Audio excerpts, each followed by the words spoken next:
Like in the beginning, it was a big shock. I didn't know. I know that Guto is a very good-looking guy. That's one of the. Gara jalqabaarra rifadheen ture.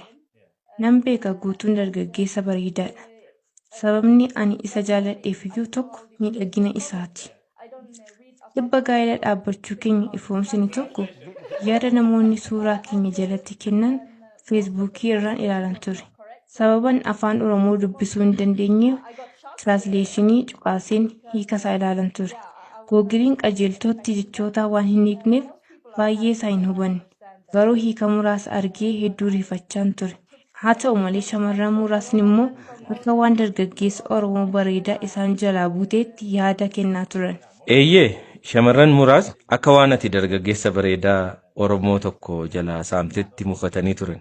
Dhiifama egaa waan godhan hin jiru. Utuun danda'e Guutuu si'a 100 koppii godhee baay'isee naman barbaaduuf kennan ture. Garuu Guutuu inni oriijinaal isaa si bira jiraata jechuudha. Eeyyee oriijinaali kan kooti.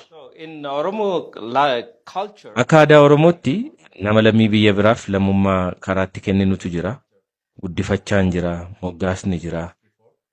Egaa tarii Guutuun kana dura si hubachiiseera jedhee yaada. Kanaan dura haadha warraa wallisaa beekamaa Alii Birraa ni beekta jedhee yaada. Isheen maqaan ishee inni dhugaa Liilliidha. Yeroo as dhiyoo garuu akka aadaa Oromootti moggaafameefii jira. Maqaan ishee ammaa Liillii irraa Ilillii ta'ee jira.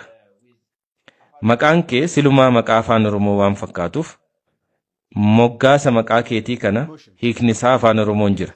Miiraa jechuunis afaan Oromootiin hiika waan qabuuf otoo akka Ilillii Birraa sanitti afaan Oromootiin maqaan biraa siif moggaafame maal jetta? Gaaffii namatti tolu. Tarii eenyummaa adda addaa qabaachuun miidhagina dhala namaati. Haa ta'u malee hiikni maqaa koo afaan Oromoo keessa jiraachuun isaa hedduu na gammachiiseera. Akka aadaatti kan jetteef ani immoo yoo maqaan gaarii naaf moggaafame baay'ee na gammachiisa. Garuu maqaa gaarii ta'uu qaba. Sabni ati irraa dhalatte dargaggeessa Oromootti heerumuu kee akkamiin simatan?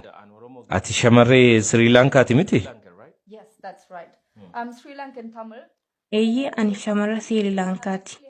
Uummanni Taamaal seenaa Oromoo walii wal isaan fakkeessu ni qabu.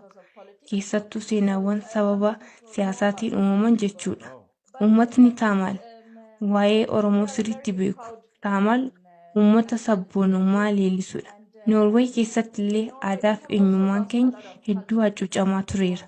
Kanaaf uummatichi mirga aadaa fi eenyummaa isaaf hedduu qabsaa'eera. Kanaaf Oromoof saba koo wanti wal fakkeessu jira.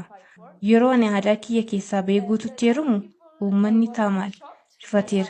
Garuu abbaa koo fi haati koo yeroo Guutuu waliin wal baran dargaggeessa kan biraaf nayyaan. Maatiin koo baay'ee isa jaallataniiru. Amma ani isa jaalladhu caalayyuu isa jaallatu. Like he's one of the nice for you. Yeah, and my parents are